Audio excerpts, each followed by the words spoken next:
WordPress Accessibility Day 2023, a recipe for an accessible accordion block, with speakers Aurooba Ahmed, web developer Aurooba Makes, and Brian Coords, WordPress developer.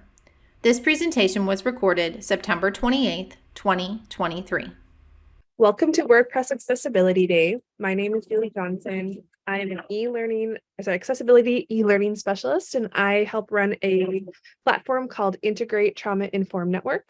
So thank you for joining us here for Aurooba Ahmed and Brian Coords' talk on accessible accordion blocks.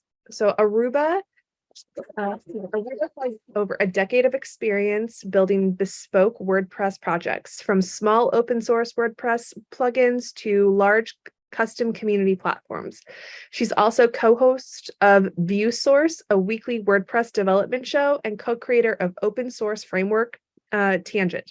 Hailing from Calgary, Canada, she can be found buried in a good book or hiking around the Rockies when she's not obsessing over a piece of her computer. A little bit more about Brian. Brian Coords is a WordPress developer, writer, and instructor. At his day job, Brian is the technology director at WordPress development agency, HDC. Outside of work, he co-hosts a weekly WordPress development show called ViewSource. You can also find his writing on industry publications like Master WP, the WP Minute, and his personal technology blog. So, let's see here. So please feel free to add your questions to the Zoom Q&A section, and we'll answer them at the end of the session. Use the chat on commentary, and feel free to connect with other attendees. Back to Aurooba and Brian. All right. So hi, everyone. Brian and I are super excited to dig into this topic with all of you. Accessible accordion blocks, a recipe for accessible accordion blocks. We're going to start off by first talking about and exploring what an accordion actually is, and then what makes it accessible. Once we've established that, we'll dive in and pour over the code that brings that accordion to both the front end and to the block editor. So, Brian, what is an accordion? Thank you, Aurooba. So I'm going to start with sort of the dictionary definition, and then we're going to dig in a little bit. In terms of web development and design, an accordion is, as you see here, a set of collapsible panels that can be used to show and hide content. That sounds pretty vague, but we can go a little bit deeper. I think when we think of an accordion, the first thing we want to think about is that it's a group of elements. It's not just one piece of content that's being shown or hidden. It's a group. So you can see here, we have multiple sections in our accordion, and each of those sections has a header, and that's something that you can interact with, and you can select. And once you select it, the panel, to use the term, is that kind of content below that's going to be shown or hidden. So it's a pretty common pattern, one of those, you know it when you see it type of design elements. If you've spent time building WordPress websites, you've probably built more than a few of those, but sometimes you can get a little messed up with the sort of semantics of it. And so that's one of the things we're going to go digging into.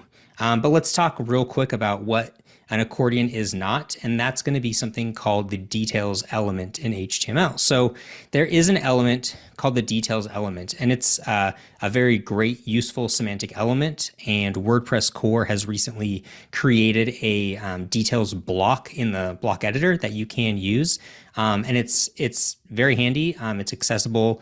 It's semantic. The thing is that it's not technically an accordion in the sense of how an accordion is defined. So there's a few kind of distinctions between what you can do with a details element and what you can do with an accordion. And I think the two that we would focus on mostly are, number one, details elements aren't sort of grouped together. They're sort of independent. They just exist as their own element. So you can see here we have two different details elements. You can expand them, you can collapse them, but they don't really work together. Most of the time, the accordion pattern has the expectation that, for example, collapsing one accordion or expanding one accordion collapses the other ones, or a lot of design specs kind of want one accordion always open. So if you you can never close them. You can always have at least one visible at all times. So there's a few different distinctions. The other one is that green bar, the kind of top level of the details element is called the summary tag. And that's the sort of selectable element that's going to toggle visibility of the content. However, in an accordion, we very often want to use a semantic heading because we want hierarchy in our content. We want, this is, a heading and here's some content underneath that heading. But with the details element, it's very flat. You can do things like style it, but that's not really quite the same thing as structurally changing the heading element. But the way that the details element works, you just physically can't, you can't put anything inside of there except for text. So it's really a structural difference. Details are a great element. It's great that they're in core. They're just not headings, or they're just not accordions for the context of this talk. So let's talk about, what an accordion is and more importantly, what makes one accessible. And so Aurooba, I'll hand it over to you. Yeah. So essentially, now that we know, for example, the details block, the details element is not an accordion, but an accordion is something that expands and collapses information. There's basically four checklist items that you need to cover and be able to tick off in order to make an accordion accessible. The very first one is it should be keyboard operable. So can you navigate the accordion sections and, the content that makes up the panel for each section with your keyboard? The really great thing about that is, once you start to make something keyboard operable, you're starting to take that step into making it accessible for other assistive devices as well, which is the other thing that we want to make sure that our accordion is capable of, that assistive devices can navigate our accordion content. So here's the thing. Think about when you use an accordion. A lot of the time when you have an accordion that has multiple sections, you have a lot of content in them.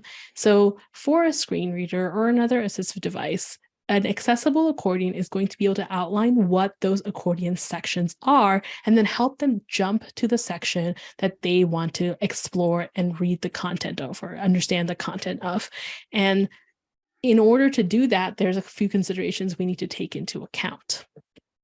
The next thing we want to make sure is, of course, this is on the digital web. So we want to make sure our accordion is responsive. It works on the phone, it works on a desktop, it works on every screen in between as well. And then lastly, we want to make sure that the accordion is visually styled as an accordion. So, we want to make sure we think about accessibility very holistically. So we're thinking about, screen readers, and we're thinking about how it looks visually and how someone might use depending on the different motor skills that are available to them. By making sure that we visually style an accordion, and this is a very common pattern that we see, we're sort of ensuring, for example, that the accordion header has an indicator that helps us identify whether the content connected to that header is hidden or it's not hidden. So sometimes you'll see a little triangle that rotates when you open up the accordion panel, or a plus that turns into a minus, things like that. Those are really, really important when it comes to, making sure that visually speaking, someone can tell that, yeah, this is some content. And if I click on it, it's going to reveal even more content. So now that we understand essentially what an accordion is and what we need to do in order to make an accordion accessible, Brian, do you want to share with us what that looks like on the front end? Yeah, so I'm going to pull up a quick screen share of a local development environment. So for a little context, what we've done for this presentation is we've actually coded a WordPress Gutenberg block that is an accordion that you could download. The code will be available on GitHub. There's links to it. And it's, you can use it as your own jumping off point, or you can just use it yourself. But we're going to take a kind of a high level view of what sort of considerations go in when you're building this block, because like we said, it's not really a core block. So I have this little local development environment running. It's got its WordPress default theme and that default Hello World post. And we have some content here where I've added 3 different accordion sections. So one accordion with 3 unique sections in it. And each of these works with me being able to select that header area. And by doing so, expand the panel of content inside. If I move to another section and I click the header, that panel is going to expand and the other panel will contract. So functionally, it works and feels like a accordion. The other piece that's kind of important is that kind of keyboard or machine assisted navigation. So if I'm tabbing through the site, I'm pulling in some of the default styles from this WordPress theme. I think this is 2023. If I get to the place where I've gotten to this panel, you can see that sort of focus indicator appears.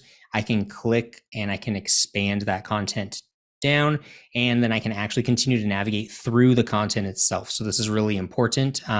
If I'm inside of that, I'm going to want to navigate through that content.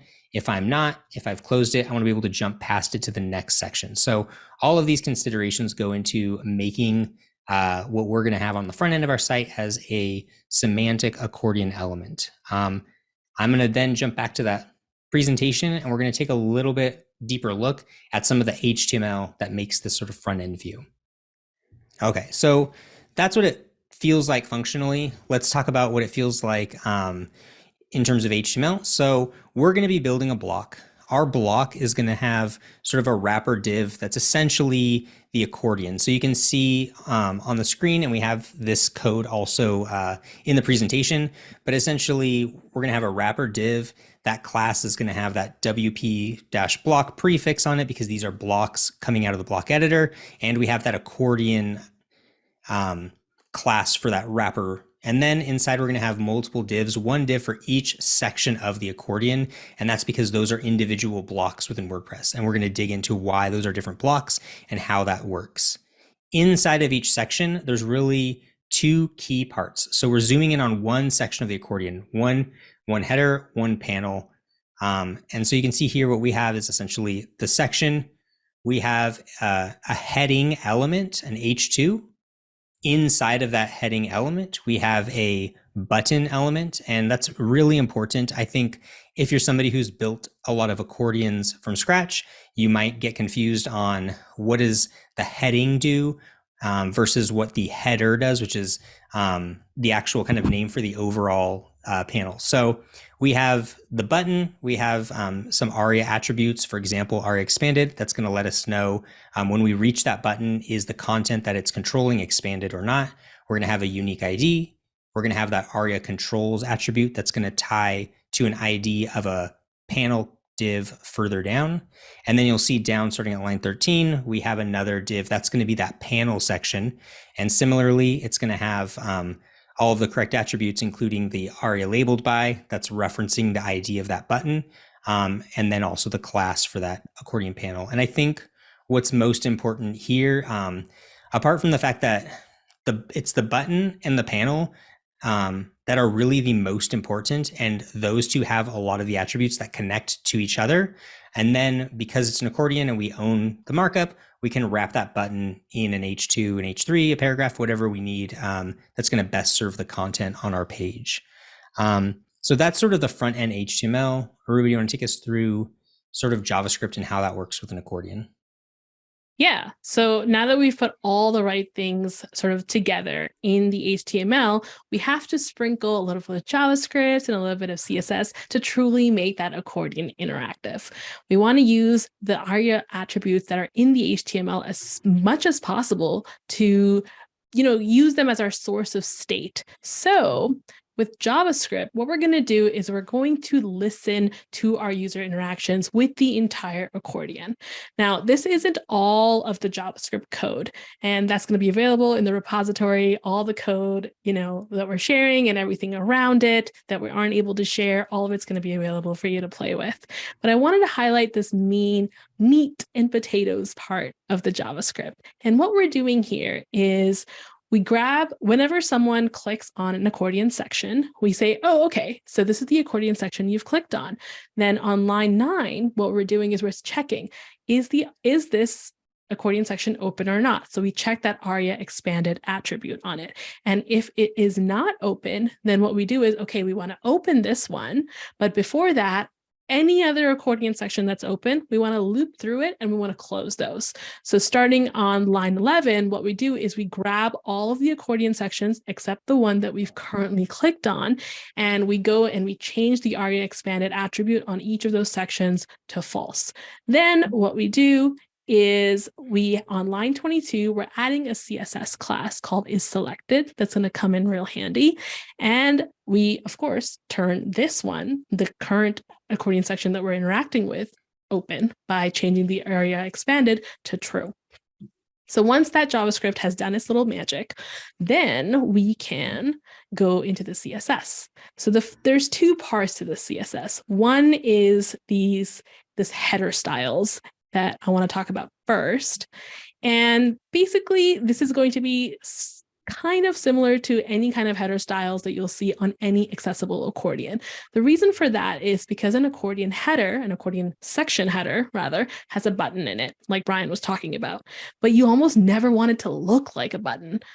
Instead, we remove all of the button styles, and in this particular case, because it's wrapped in a heading, what we can do is we can inherit all the styles of the element that it's wrapped in. So that's what you can see happening on, say, line 11 and line 12. We're inheriting that font size, we're inheriting the text alignment. And that way, we make it look like the main element and not the button, but still keep the interactions that we need from a button.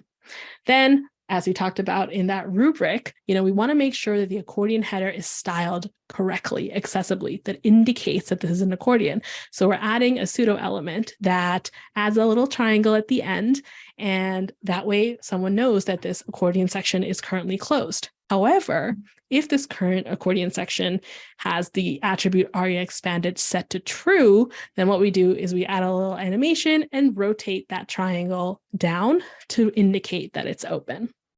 So that's the first part of the CSS for an accessible accordion section. The next is going to be the actual panel itself, the content. So this is actually very simple CSS. Initially, we want that panel content to be hidden, but then when we add that isSelected class with JavaScript that we talked about, we just make that content visible with display block. Now, this is the most basic CSS that you need in order to make that happen. But of course, you can get fancy, add some transitions, a lot of different things that you could add. But at its core, this is the little bit of CSS you need in order to hide and reveal that that panel content based on that ARIA expanded attribute. So now we've talked about the front end of the block. What does an accessible accordion look like on the front end that your user is going to interact with? But now we want to actually take a step back and look at how it looks like in the editor. In order to do that, we first want to consider a high-level structure of the accordion. So we've talked about the different pieces of the accordion. So let's sort of visualize that a little bit. You have an accordion, which is basically this big wrapper, and inside it, you have an accordion section. That accordion section is the second level, and that's where all of your content actually lives.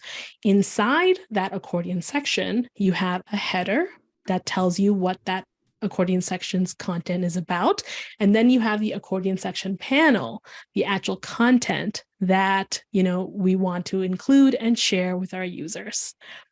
Now that we've sort of looked at that high level structure, Brian, do you want to take us into the editor and show us what that actually looks like and bring it to life? Yeah, so I'm going to share my screen. There we go. Now we're looking at the same block editor. This is the same local development site. We're just in the block editor for this particular page. And so there's a few things that we kind of want to showcase, but to clarify, on the screen right now, I have the list view on the left-hand side expanded, and the list view is showing us what blocks are currently on this blog post. We have a paragraph block, that's that default hello world text that we all get on our initial WordPress installations. And then we have the accordion block. And so accordion block is just the wrapper. It's that parent block. And so we'll kind of dig into what that means to be a parent block.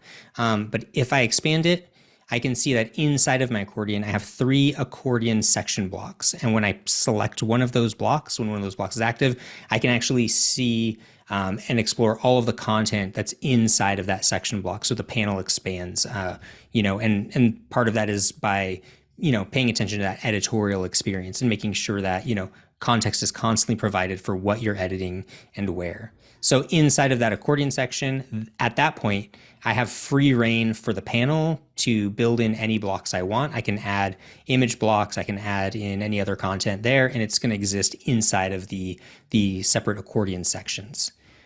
When I want to edit the heading, so this is where we started getting a little crafty with how we were handling our block editing experience, because, it's one thing to build markup for the front end of a website, but you also really have to put just as much effort into, who's going to use your content, who's going to edit it, and making sure that that's accessible as well. So one of the things that we did, I'll just highlight a couple kind of extra flourishes we did. And what's great about this is we used all components from the block editor. These are all, if you're building custom blocks, these are all things that are kind of provided by WordPress, and you kind of just put them together like Legos. That's kind of how these components work. So we have a rich text editor where we're setting our heading.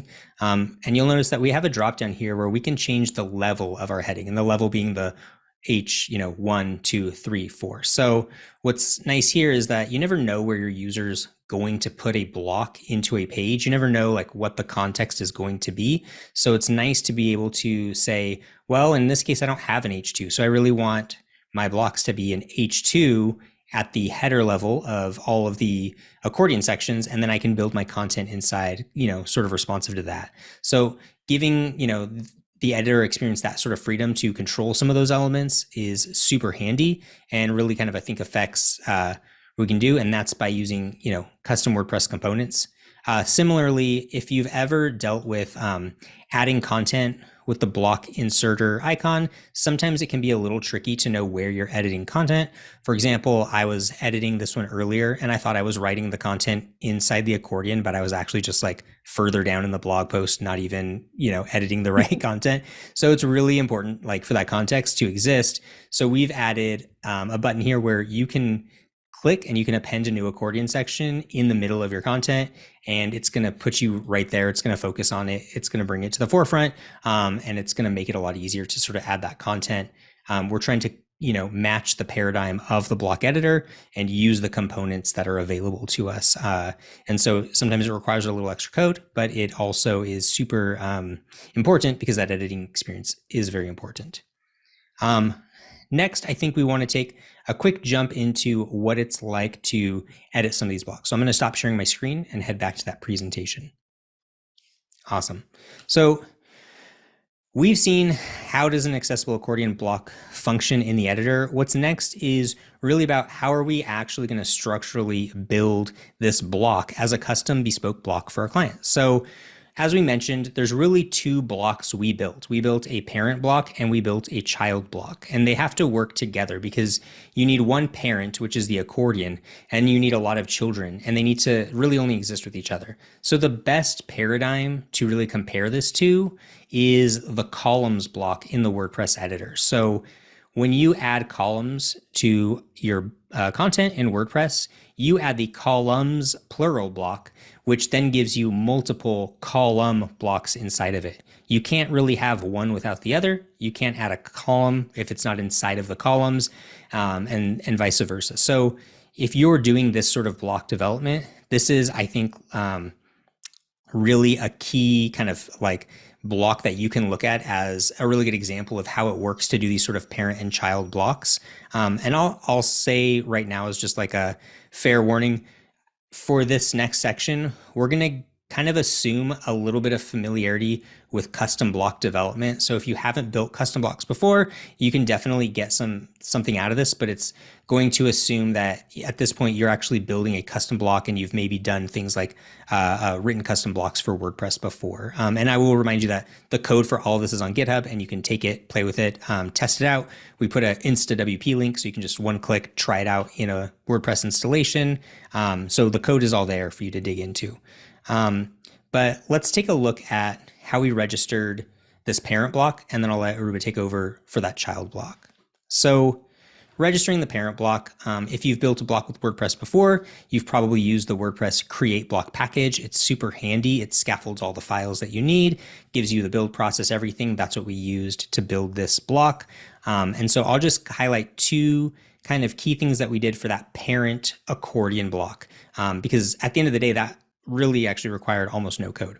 So the first thing we had to edit is the block.json file. And that's where you're letting WordPress know, here's the name of my block, here's what it's going to be referred to, here's what it should look like in the editor, all of these sorts of things. But two key things that we are adding to our block, starting on line 5, is the attributes key in the block.json. So attributes are sort of like custom pieces of data that you want to save and you want to keep stored with your block, almost like custom fields or custom meta, but they're just tied to that one block. And so in this case, we have one attribute that we're saving with our accordion, and that's that level attribute. So if you remember back in when we were editing in the back end of the editor, we were able to change the level of the heading element from like an H1, H2, H3. This is where we're actually going to store that data. We're going to store it in the parent block because we decided that in this version of our block, we want you to be able to edit the heading in one block, and then all the other accordion sections in that accordion are all going to take the same heading. So we're going to use that that level as an attribute saved on the parent, and we're going to make it stored there so that all the inner blocks have access to it. And the way we do that is with something in WordPress called context. Context is basically a way to say, hey, I have some data here and I want to provide it further down to other blocks, and I want to share that information further down. And context is the way that you do that, and it's a way to keep your block super performant. So in this case, on line 12, we're basically saying, hey, our parent block is saving something called level, and we want to provide it as context to our inner blocks. And then when we get to the inner blocks, we'll see what that looks like. And then we'll take a look over at the other side, and this code is available as well. This is the edit function for that block. We just want to call out one or two important things here. Like we said, we're using a block with inner blocks inside of it that will then have inner blocks inside of it. So our accordion has some inner blocks, and we are clarifying a few rules about those inner blocks. For example, on line 5, we're saying, hey, the only block that's going to be allowed in our parent accordion is our accordion section. That's the only block that gets to sit right inside of our accordion. Just like the only block that sits inside of the columns is the one column block, right? So we've done that. On line 6, we've set up a template. We've said, hey, when this block loads, we want that template basically to start with one section ready to go.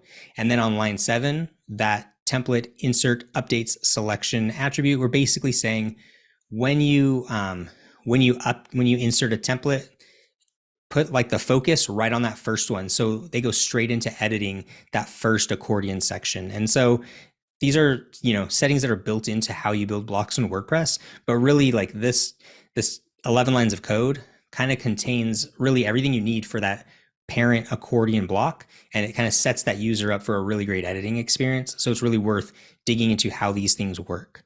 That's really it for the parent block. It's a very simple block. It's just a wrapper for all those accordion sections. Aurooba, do you want to dig into the child blocks?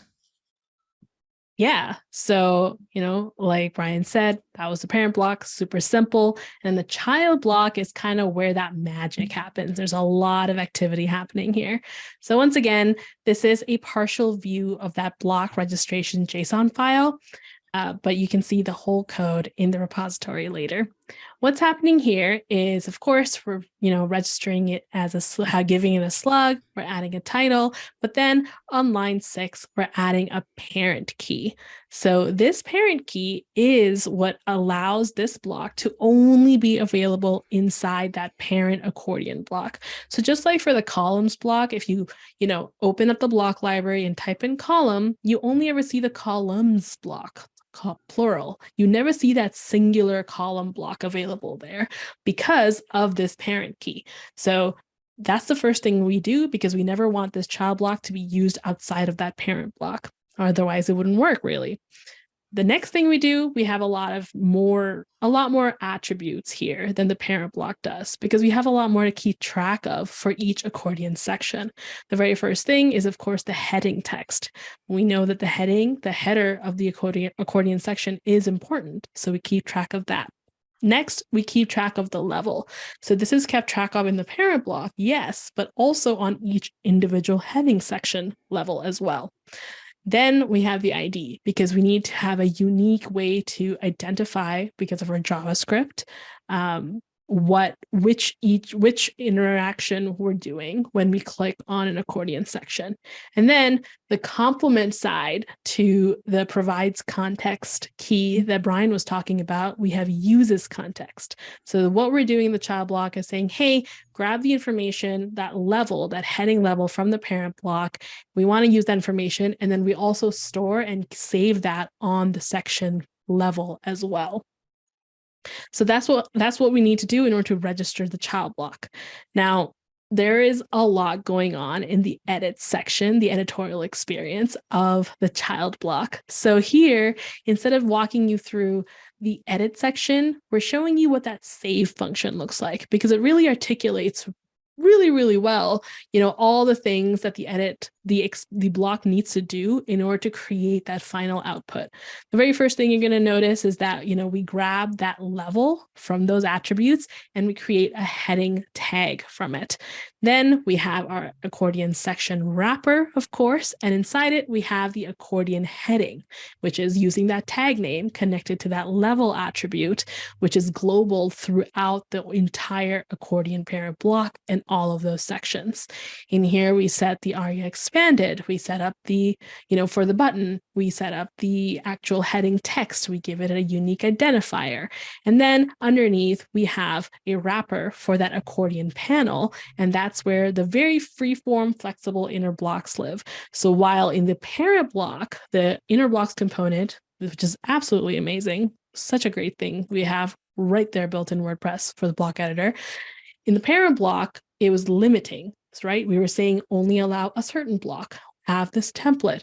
But in the accordion panel content, we want you to be able to add whatever you want. So it's just a plain inner blocks component, has no restrictions on it.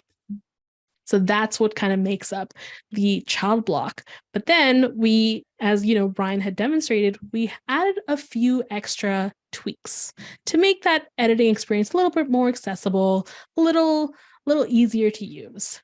So the first thing to know in terms of keyboard navigation and general, usability of the block editor is there's a global shortcut, which is Alt-Control-Y or Option-Command-Y if you're on a Mac. And that allows you to add a new block. When you press that shortcut, essentially, the block editor creates an empty space where you can now add a new block. But inside the accordion block, you can't just add any block anywhere. If you're in the parent, you can only really add another accordion section. Only inside the accordion panel can you add any block you want. So that shortcut, it doesn't really work as expected inside this block. So we decided to fix that. And the way we fix it is by, first of all, in the toolbar, adding that plus button that appends it. But that is actually tied to that same shortcut, Alt-Control-Y or Option-Command-Y on Mac. And if you are inside an accordion section, and you're focusing on the accordion header area, that custom rich text component where you put in your heading information and you press those keys to create that shortcut, it will do the same thing. It will add a new accordion section for you. So just a few things here and there are really sometimes all you need in order to just improve that experience for your custom creation a little bit more. But on top of just doing these accessibility tweaks, there are also some other things that we have to do stylistically, almost always for any custom block. So Brian's going to take us through that. So when you build a block in WordPress, and especially if you're using the convention of the kind of create block scaffold, you'll generally have two style sheets. One style sheet loads with your block on the front and the back end of WordPress. So the block shows up, the style sheet shows up when the user uses the block on the front end of the website, but it also shows up in the editor experience. However, sometimes the editor experience is not really a true one-to-one of the front end of the website, because when you're in the block editor, there's toolbars and buttons and UX and Chrome and all sorts of interactions that have to happen. And sometimes it's just not close as you really want it to be, in terms of just the semantic structure of the HTML. So the block will generally load a second style sheet just for the editor, where you can add kind of some custom overrides. So in our case, on the front end, we talked about how the header text needed to be in a button element because we really want it to be clickable. We don't want to do something like take a div and turn it into a button. We want that same selectable, focusable, all sorts of things that a button gives us. But when we're in the backend editing experience, we're using a component that WordPress provides called the rich text component that really lets you kind of write that heading. The downside of that is it can't actually be a button. It's a whole different component. So all those styles we showed you for the button, they just didn't really work on the back end of WordPress because there was no button. So you kind of, once you finish the front end of your block, you really got to go to the back end, see, are the styles matching one-to-one? Are the elements matching one-to-one? What can I do to get this to feel as close to the front end as possible, and also as really accessible as possible? If we didn't add kind of these custom styles, then everything sort of shifted all weird, and it just, you couldn't tell what you were editing, that sort of thing. So it's really important to come in and add some styles specifically for that back end to get the front and the back really matching. And so, big picture, these are a lot of the things that I think you really have to think about when you're building any sort of custom block. And we use the accordion because it's a design pattern that I think is used very often. I think if you've built custom websites, you're building accordions more often than you think, and it's still not a core block in WordPress at this point. There's a details block and it's great. It's just not quite the same thing. So if you've done it before, you've probably kind of fought it. So, it's really important to think about structurally, what HTML do I really want? What attributes are really important? Am I using things the way the browser intended? Is everything really easy to get to? You're going to basically take as much time on the back end as you are in the front end. So you really have to kind of budget that time appropriately to give the best experience and make sure that, you're not building something that's really not accessible, because, that's something that really affects anybody who's entering content into a website. And so following standards and best practices, it's just something that kind of helps everybody. Yeah. Go ahead. And the other thing I want to keep in mind, I want to remind everyone, is that this is one approach and one sort of foundational baseline accessibility that you would be adding to just not even just a custom block, but like an accordion block, right? But you have to consider the situation and context of how your content creators are going to be using your block. For example, earlier we talked about how, you could have an accordion that has a relationship where you open one section and the other one's closed, or, you might have a situation where you need to have all of them open. You want people to be able to open and close sections at will on their own, or you might always want to keep one particular accordion section open. All of those things will change the way that you create that block editor experience and that front end output in order to make it the most accessible. So while this is a nice baseline to start from, you want to contextualize that based on your particular situation or the particular project that you're working with. So, thank you. That was a lot about accordion accessibility, but we're really here to answer any questions, and we have all of the code available for you, as well as this presentation, which is part of the same repository, and you can check that out after the presentation. And I believe we have a couple of questions that we're more than happy to answer. And like I said, you can use the slides to get to that InstaWP and play around with the block yourself, or spin it up from the repo. Okay, there we go. Okay, are there any other questions in the chat at all? I see a couple more. I think we have everything. Okay. Well, thank you everyone for coming. Let me get my There are some questions in the Q&A, Julie. There are. Okay, thank you. Okay. There are. Okay, I see now. So when we add pseudo element in CSS example, the arrow, how can we add alt text for that? That's a good question. Brian, do you want to take? Sure. So that honestly, that's a question I think I know I had when we were first doing not this, but something similar a while back, building an accordion block. And what actually will happen is that is a visual indicator, and it's correct that it doesn't have any text, but it's part of that button element which has those ARIA roles, and so those are actually going to be the part of the elements that are going to be read out and let the user know that there already is interactivity and what that interactivity is going to do. So you don't need, that one is just a visual indicator, but it's not the actual, some element already has the text for the kind of assistive tech to handle it. So you don't need to add anything in that case. Okay. Can accordions be nested? Yes, you can. I mean, when we were creating this block, we actually discussed that. Do we want to allow an accordion to be added to another accordion? You totally can, but you want to make sure you're not really creating an extra Russian doll situation where you have an accordion inside an accordion inside an accordion. I would say as a rule of thumb, you should not really do it, but I have seen situations where it makes sense. Like you might have an accordion that has lots of content in it, that has a lot of information, and then at the end you might have an accordion that is actually a few FAQ questions, for example. So I think past going 2 levels of accordions, that would not be a good idea, but up to 2 is probably okay.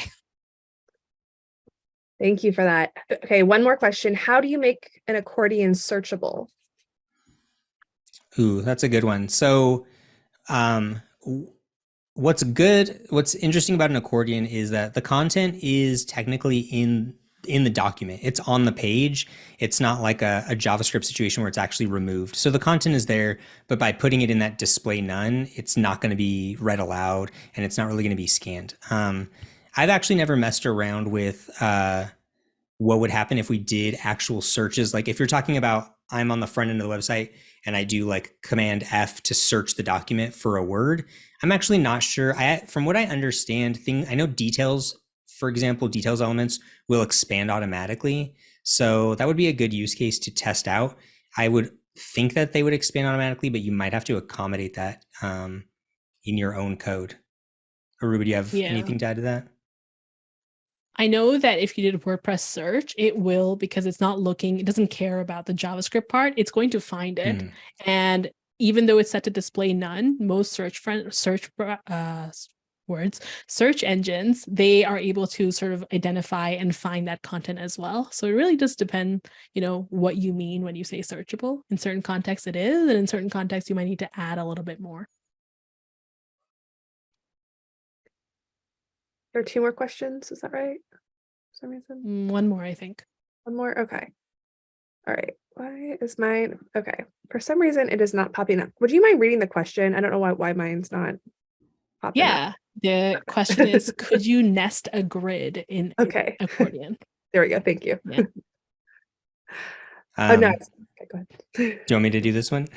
I mean, yeah, we built it so in this situation you could nest anything in it. Obviously, there's no reason not to, depending on, obviously responsive design is super important if you're going to have content. The other thing about an accordion is typically from a marketing standpoint, you don't really want anything that's like super high level to be hidden in that, but it's really meant for like a lot longer chunks of text or really long forms or something like that. But a lot of times you'll see, I think even like the example on like W3 is a very long form inside of an accordion so that each section is collapsible. And that's a great example where you would probably use a lot of grid to lay out your form elements or something. All right, we have 1 more. What was the most challenging part of creating this plugin?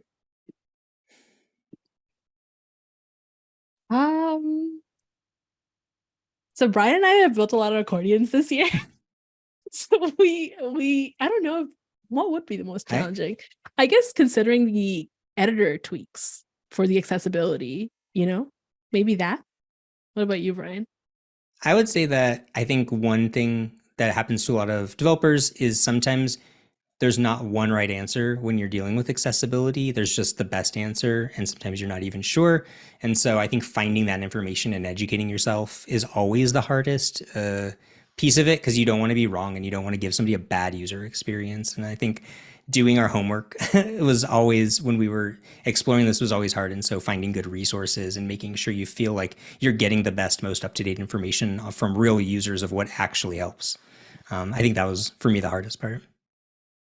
I would agree with that. I think I compared it to like writing an English essay earlier today. You know, the brief is clear. We all write an essay, but how you actually arrive at the answer could be wildly different depending on your, your approach. That's fair. Well, thank you for attending this session with Aurooba and Brian. You can continue the conversation over on social media using hashtag WPA11day and hashtag WPAD2023. We also would appreciate it if you would go to 2023.wpaccaccessibility.day / feedback to provide anonymous feedback for our speakers on their presentation and enter to win a t-shirt while you're there. Stay tuned for Joni Halabi, who's going to be talking about plotting a course, create accessible SVG charts in WordPress. Don't forget to visit our sponsors pages to grab virtual swag and enter for a chance to win great prizes. And we will see you right here after the break. Thank you to WordPress Accessibility Day 2023 sponsors. Platinum sponsor, Equalize Digital. Equalize Digital's Accessibility Checker plugin is an automated accessibility scanning tool that helps WordPress websites become and stay accessible. Platinum sponsor, Gravity Forms. Gravity Forms is the professional form builder that you need to create beautiful, powerful, and accessible forms. Gold sponsors, 20i, DQ, Empire Caption Solutions, Pressable, and WP Engine. Silver sponsors, Code Geek, Drake Cooper, GoDaddy, Lone Rock Point, NerdPress, Overnight Website by Kinetic Iris, Riola Networks, A11Y Collective, and The Blogsmith. Bronze sponsors, Accessicart, Green Geeks Web Hosting, Hall Analysis SEO Consulting, HDC, ITX, IvyCat, Metabox, Pixel Chefs, Simply Schedule Appointments, SiteGround, Termageddon, Underrepresented in Tech, Weglot, and Yoast.